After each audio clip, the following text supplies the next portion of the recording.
Zazie se prépare à faire son grand retour dans la nouvelle saison de The Voice. Pour l'occasion, Le Monde a publié un entretien de la grande chanteuse de 58 ans.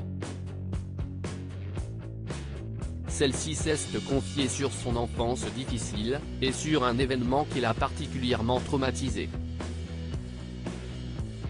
Si est officiel, cette année, Zazie fera son grand retour dans l'émission The Voice. Récemment, elle a sorti son 11e album, LP, et elle apparaissait au naturel, dévoilant ses mèches blanches avec fierté. Il y a un ingrédient indéniable, c'est le courage, avait déclaré l'artiste en juillet 2022 sur RTL. Le courage de se remettre en question, d'arriver avec une mèche blanche disant « Bah ouais les gars, c'est normal. Je n'ai pas 20 ans.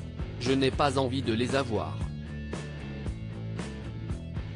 Je suis assez bien dans mon âge, j'ai le courage de l'assumer. »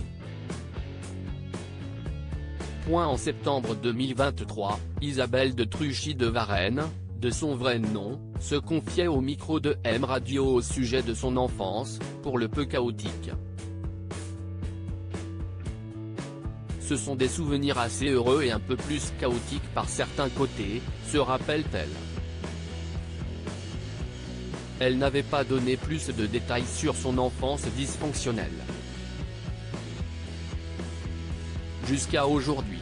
Ce vendredi 27 janvier 2023, alors que les fans trépignent d'impatience en attendant son retour dans l'émission de TF1, la chanteuse de rodéo a accepté de se prêter au jeu de l'interview pour les colonnes du Monde. Elle est revenue sur son enfance et a révélé une bien étrange anecdote sur la petite rêveuse qu'elle était. Ce n'est pas vraiment de la maltraitance insomniaque depuis toujours, Zazie explique au Monde ne jamais endormir avant 3 h du matin. La nuit est son espace à elle, un temps à moi. Elle était d'ailleurs somnambule, et avait développé, explique-t-elle, un trouble de la rêverie compulsive, où elle était persuadée que ce qu'elle avait rêvé s'était réellement passé. La vie rêvée est fort sympathique, confie-t-elle, mélancolique.